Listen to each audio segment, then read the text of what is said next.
Hello again, two more LEGO hidden side sets to look at here with the wrecked shrimp boat, which doesn't look particularly wrecked to me. And then the graveyard mystery. I'm going to show you augmented reality app gameplay for each of these sets with the hidden side app. But first, let's look at the more traditional stuff, just the physical LEGO products that you can get, starting with this graveyard mystery. Looking at the figures quickly, here are Parker and Jack, the two main recurring protagonist characters from the series. Each one has their own unique version of a smartphone device showing a ghost on it. There are two variants of each of these characters in this first season, at least, of Hidden Side sets. This is my favorite version of Parker, not my favorite version of Jack, but both of them are pretty good, and each one has an alternate face. For a side character, the figure of Mr. Branson there on the left, who is the gardener slash groundskeeper for the graveyard, looks fantastic with really, really good prints. I like the face. I like the choice of hair to go with him, and I especially like the torso print. The hip and leg pieces are done pretty well also, but I think the torso piece is my favorite thing here. On the right is just a regular skeleton, and he comes with a key, which in the app represents something special. It's for unlocking the boss fight for this specific set. But in physical form, it's just a key. I guess you can call it a skeleton key if the skeleton is keeping it. And there's that back print for that torso. Also looks good. And another face, which is not too extreme, just a little bit subtle. It's nice to get expressions that aren't completely over the top every once in a while. It makes them more useful, I think, outside of the context of the specific character or the specific theme they came in.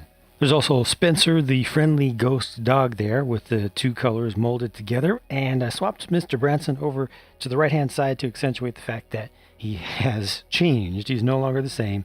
The set includes the extra headpiece and also the extra hairpiece so that he can become possessed by a ghost. There's also some print on the back of this headpiece.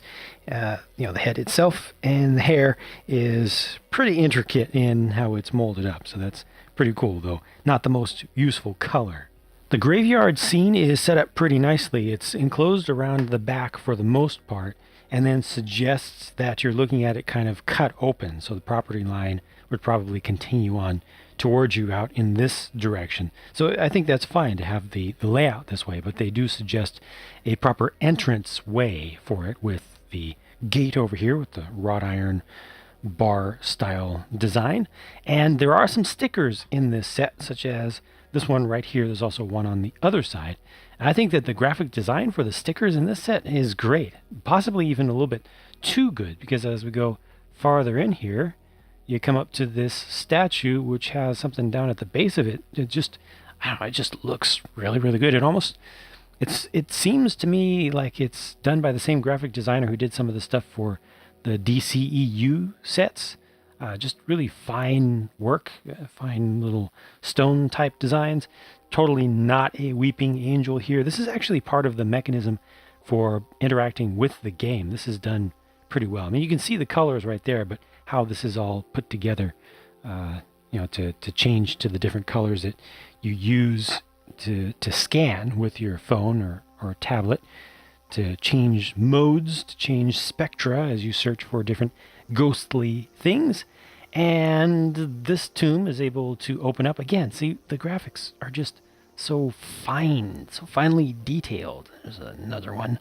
Another sticker on the top, partly obscured there, but all of this is able to open up. You could just push from back here, and there's plenty of space in there to put a figure in, or to put the skeleton, drop the skeleton down in there with or without the key as something that you could find. And then there's another color that shows up. So this is something that would also be used in the app during some sequences as you search for things, as you search for mysteries and different artifacts and such. And then another of those great stickers over here, just really fine quality work. I'll stop talking about that, but of course I have gotten through with all the stickers now, so that's that. This living haunted tree is a very interesting build. It's different, and you see the eyes there. The way that this is set up is actually pretty cool, because the suggestion of almost eyebrows, I guess, move the way that they've set this up. So the whole thing is able to switch back and forth just a little bit. I don't know how intentional that was, but it does bring a little bit of life to the scene. And then you can have just these branches that move up and down. You can do them together or independently with just some small little actuators on the back, which don't stick out too much. I don't like the bright red right there, but overall the design here is pretty good. And you have this crypt down below. I guess it's either a crypt or a maintenance shed, more likely maintenance shed. And you open it up, you got some water that's dripping there. The app can recognize that as something to scan for because it's got the bright, distinct color. And around the back, yeah, it is a maintenance shed, isn't it? Yeah, if you leave that out, then maybe it's not. I don't know. Just some tools in there. You can take this out so you recognize what tools those actually are. And looking around the back of this, oh yeah, some roots growing down the side of this structure. And looking around the back, it doesn't look so bad around the back either. You got a little bit of foliage there. The colors are somewhat consistent, still mostly earthy and or gray. So it kind of works. I think the overall design of this is good. Oh yeah, forgot to show you there are a couple of things on the ledge inside of this small structure. I guess you could see those as cleaning products. Maybe one of them is like flower food, plant food, unless you do want to see this structure as a crypt, in which case these could represent urns. Here are this set's extra pieces. There's not a lot to talk about here, so hit pause if you need to. The Hidden Side app gameplay for this set is pretty much all that I would expect and all that I would ask for. The layout of this set is very conducive to the main types of gameplay patterns that have been revealed so far in terms of searching around the place and scanning in different parts. Also, they do give you plenty of expanded digital space behind the set and around it to just augments the whole experience, really. Graveyard Mystery is 335 pieces for $30 US, and even at that default suggested retail price, I feel like the value here is pretty good. The thing plays well with the app. It plays well without the app, just the traditional Lego play experience. It looks pretty good, and I think it'll integrate in well with things outside of the context of Hidden Side. If you want, if you don't really care about Hidden Side specifically, you can put other figures with this. You can put it into a town, expand it out, modify it. Comes with good parts, has good builds. Even the stickers, I think, are good things. So overall, this is one of the good ones, if you ask me. And then there's the wrecked shrimp boat set. And no, the shrimp boat does not look particularly wrecked, but I will soon change that. Interestingly, one of the things that I've seen a lot of people most interested in within this set is not any of this stuff here, but that thing over there. It's an albino form of what I call a crocker gator. Croc or gator. Some people like to really get into the details of the width of the snouts and the proportions of the body and whatnot, and others just look at it and say, oh, that's an alligator, or oh, that's a crocodile. Whichever you choose to do, that's all good. Whatever makes you happy. I'm perfectly fine with kids looking at this and deciding it to be whatever they want it to be. You can call it a caiman if you want, just a really fat, oversized monster of a caiman. It's done in tan and it has the red eyes, and I think this doesn't even look like a ghost crocker gator. To me, it just looks like an albino crocker gator. And I'm not going to use it within the Hidden Side theme beyond the end of this review. I'll stick it into my rebuilt zoo at some point. This set has almost the exact same versions of Parker and Jack as the Graveyard Mystery that we just looked at. The difference here being the faces. So the headpieces are different for each of these, just slightly different smile expressions for these main expressions here, but then the alternates are quite a bit different. So a subtle, confused or worried look for Parker and a very frightened, startled, scared look for Jack. These fisherman figures are new for this set, and I think they look fantastic, especially the one on the left, whose name is Captain Jonas. I mean, that looks like it could easily be a collectible minifigure series figure. Just give it some good accessories and he's good to go. On the right is Jonas Jr., so the son, and this one has no alternate face either, even though they could have put one under there. They could not have put an alternate face on Jonas Jr. because of the choice of headgear. Check out the ghost-possessed form of Captain Jonas with the cutlass there and also the different head, and this back piece, which looks like it has 4 legs from an octopus. Some kind of mollusk, but only 4 of them. I thought that was going to be a very soft piece. I thought it was going to be kind of squishy, but it's not. It's somewhat firm. It's flexible enough to not break easily, but yeah, just for the look of it with the translucent color, I thought it was going to be more silicone-like. But that's that. Let's move on to the actual builds. The shrimp boat itself, I think, is a fantastic build. It has like creator expert level of detail and uniqueness just in a small size. And it went together fairly easily, has a lot of interesting building techniques. It's fully built up, doesn't use anything in the way of large preformed parts. I mean, there are some large-ish pieces. I mean, this especially here, I guess that does count, but still so much goes into that, within it and upon it, that it feels like a proper Lego build. It doesn't feel like anything was cheated here. It does rely pretty heavily on stickers for the smaller details. I don't mind those details at all. One thing that I do mind that really did bug me while I was putting this together is that this uses a clear backed sticker sheet, which is fine in and of itself. It allows you to go against different colors very effectively, including putting details in windows. But I feel like they've either changed the adhesive itself that's used on the clear backed stickers to be a little bit thinner, making it more self-healing, or the die cut process is not cutting quite deep enough. It's not cutting through the adhesive itself, or possibly it's even a combination of the two. Because for mine, and I'm pretty careful with stickers, and I have not had trouble with clear backed stickers in the past, especially small ones like this. But you can see on many of mine, the edges are just not right because the adhesive itself, some of it stuck to the original sheet.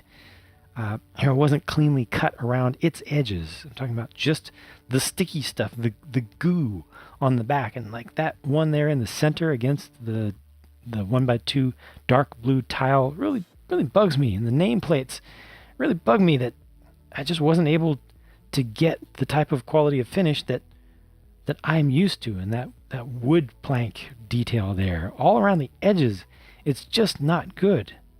And it's a change. I don't know exactly when that happened, but it's a change in process and or material that is not good. I don't mind stickers that much, and I've personally not had trouble with clear backed stickers in the past, but I definitely had trouble with it in this case, and there just wasn't anything that I could do to fix it. There's another sticker up there on top, but it's just an issue with the production process of the stickers themselves. Perhaps if I went around and tried to individually recut the outlines of each, that might solve some of these problems, but I should not have to do that. So I just wanted to share that because it really did bug me as I was building this otherwise awesome looking thing that doesn't look quite as awesome as it should in the finished product due to no fault of my own, I have to say. I'm assuming this is supposed to be a single net trawler design, and so this is the net drum back here, and it does double duty as the thing that you interact with for the app. You rotate this around and it exposes large patches of color, which the app will then recognize to change your active spectra for scanning for gloom and ghosts and such. A couple more things here. First of all, actual shrimp. Fantastic design. So simple, but I I love it. It's just 2 stacked hollow studs with a barb at the end, and they're great. Just wonderful. Also got a couple fish there. And as for this being a wrecked shrimp boat, no, it's not. Yes, it is. Now it is a wrecked shrimp boat. You can't pull those pins out the way that you're supposed to to put the thing together because the stopper portion is inside there, so it's always going to stay. It makes it easier to put it back together.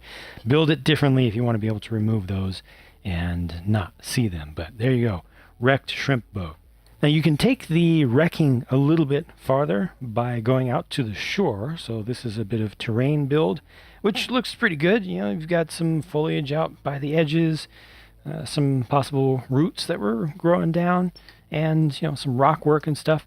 And this is intended to be a little place where you can suggest a possession within the earth itself. Just flip that up, and you get this funny looking monster. It's very comical. Those are printed eyes, which are pretty cool. But yeah, it's just a thing. You know, if you don't like it, just never flip it up, or don't put those brighter colored pieces on there. Still looks just fine like this. So it gives you the options, which is cool.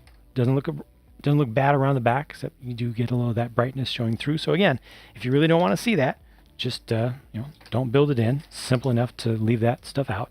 You can go a step farther with the wreckage also by connecting some things. Looks like this can fit right about in there, and if I get the right spot, I should be able to get this to fit somewhere around there or so.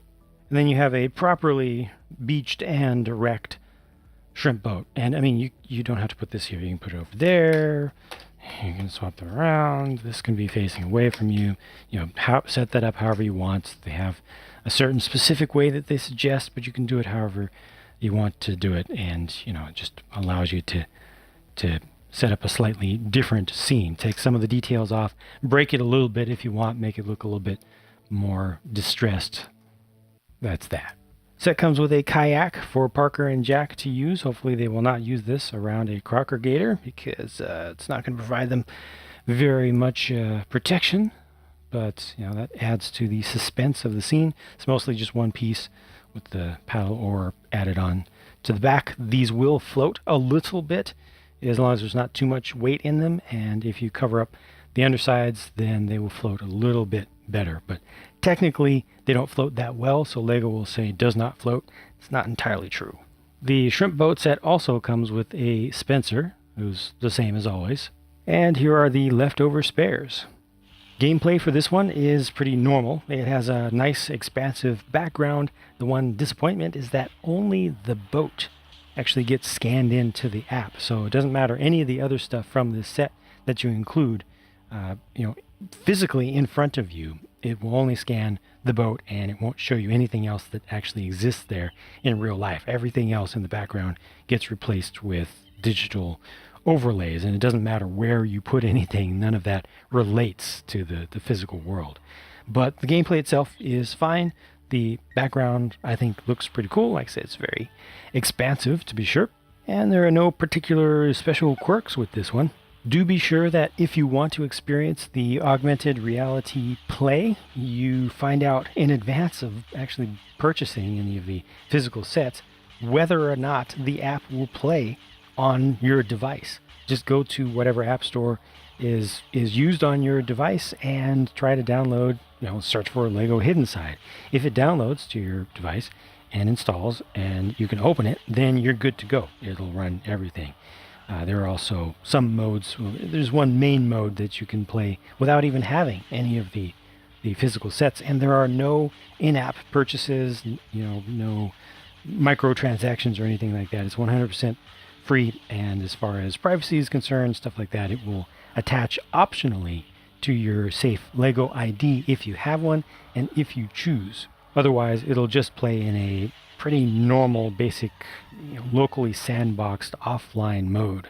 The wrecked shrimp boat is another slightly over 300 piece, $30 US set, and it's another one that I think gives you good value for what you pay, even at the suggested retail price.